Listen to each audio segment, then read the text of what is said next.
오늘도 관심이 갈 만한 경제 뉴스 같이 읽어봅시다. 오늘의 뉴스는 커피와 관련된 뉴스입니다. 밥 먹고 습관적으로 한 잔, 친구들 만나서 카페에서 한 잔, 일할 때 피곤해서 한 잔, 집에서 여유 즐기며 한 잔.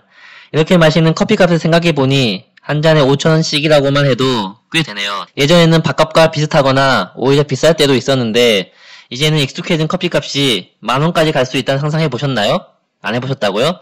그럼 오늘 뉴스 같이 읽으며 어떻게 될지 예상해봅시다. 커피에 빠진 한국인 1인당 연간 353잔 마신다. 많이 마시는 줄 알고 있었지만 이렇게 구체적인 수치로 비교한 걸 보니 상상 이상이네요. 세계 평균인 132잔보다 약 3배 이상 마시고 있는 걸 보면 조금만 더 지나면 커피 원산지가 아닐까 싶은 생각도 드네요. 여담으로 스타벅스의 이름이 소설 모비딕에 등장하는 커피를 좋아했던 항해사 이름인 줄은 오늘 처음 알았습니다. 하지만 요즘 코로나 시국에 외출이 극도로 자제되고 있는 상황에서 주로 커피를 마시는 장소인 카페를 못 가게 되어 혹시 커피 소비량이 감소하진 않았을까 싶기도 했는데요. 커피 종주국에 사는 우리는 그 어떠한 어려움도 극복할 수 있는 모양입니다. 카페를 가지 못하면 집을 카페로 만들어 버리면 된다. 홈카페 시장을 부는 캡슐커피 열풍이라는 기사도 나와있네요. 캡슐커피 관련 제품 구매는 지난해 같은 기간보다 153%, 즉 1.5배나 늘었다고 하네요. 이렇게 꾸준히 마시는 우리 때문일까요? 뉴스 기사를 보니 스벅 커피값 오르나? 원두, 카카오 설탕값 급등이라는 기사가 보여서 가지고 왔습니다. 자세히 읽어보니 커피뿐만 아니라 카카오, 설탕 등 여러 곡물이 같이 오르고 있다고 합니다. 분명 코로나 때문에 소비가 급감하여 가격이 하락하고 있다는 기사를 본 게 얼마 전인데 무슨 이유로 갑자기 상승하고 있는 걸까요? 기사 내용을 보니 주요 생산국이 코로나 피해로 극심하고 공급 차질의 우려 때문에 상승하고 있다고 하는데요. 기사를 잘 살펴보면 크게 두 가지 이유가 나와 있습니다. 첫째는 우리와 같이 오프라인 매장에서 사먹는 커피는 줄었지만 집에서 직접 내려 마시는 커피 수요는 늘어나는 추세라고 합니다. 우리와 같죠. 홈카페를 직접 만들어서 나가지 않더라도 커피는 마셔야 하는.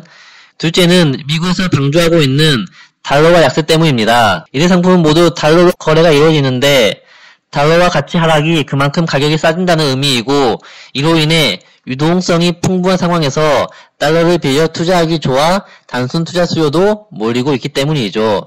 즉 실제적인 요인과 투기적인 요인이 합쳐져서 V자 반등이 이루어지고 있다는 것입니다. 위와 같이 두 가지 이유뿐만 아니라 코로나19 사태로 피해를 크게 입은 곳들이 카카오, 커피, 설탕 등 소비재의 주요 생산 수출국이기 때문인데요. 어떤 나라가 있는지 확인해 보겠습니다. 대표적인 나라들로 커피, 설탕 최대 수출국인 브라질이 있죠. 남미에서 코로나 확진자가 가장 많이 나온 나라죠. 그 다음으로 설탕과 최대 메가 생산국인 인도가 있습니다. 인도는 아시아에서 코로나 확진자 증가에 가장 주 역할을 하고 있기도 하고 베트남은 세계 2위 커피 수출국이기도 합니다. 코로나로 인해 이동이 제한되고 공항과 항구가 폐쇄되면서 물자 이동이 모두 제한을 받아 공급에 막대한 타격을 받고 있습니다. 그럼 도대체 가격이 얼마나 올랐을까요? 커피는 4월 말 최저점을 찍고 지속적으로 반등하여 이미 3월 고점 가격을 넘어섰습니다. 설탕도 최저점을 찍고 이미 코로나 이전 가격으로 회복하였습니다. 코코아도 최저점을 찍고 지속적으로 반등 중입니다. 이렇게 농산물 생산과 공급에 차질이 생기자 5월에 이미 이런 기사가 나왔습니다.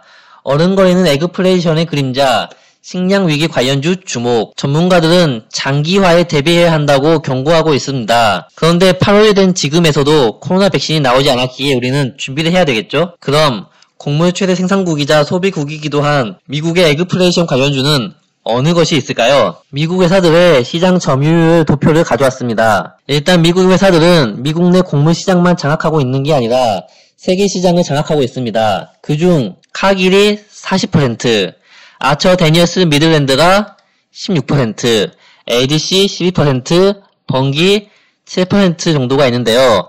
가장 점유율이 높은 카길이 대장주이니 카길을 사야 하겠죠?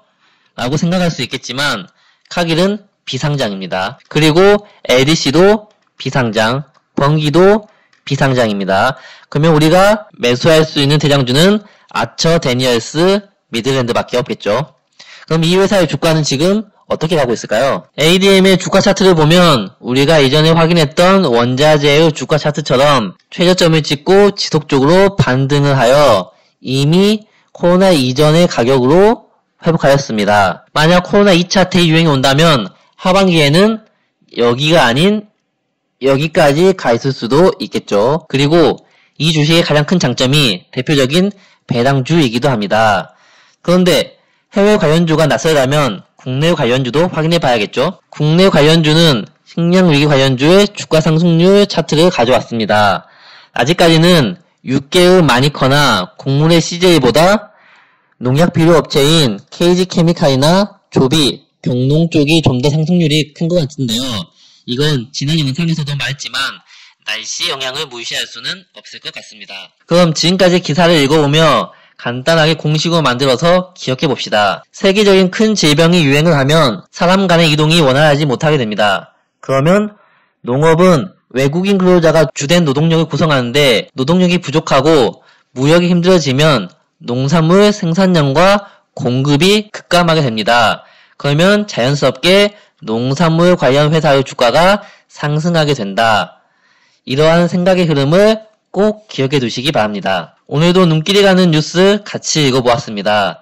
혼자 읽는 것보다 같이 읽다 보면 보는 시야가 더 넓어지지 않았나요? 조금이라도 도움이 되었다면 구독 부탁드립니다. 앞으로도 꾸준히 좋은 뉴스 같이 읽어보겠습니다. 감사합니다.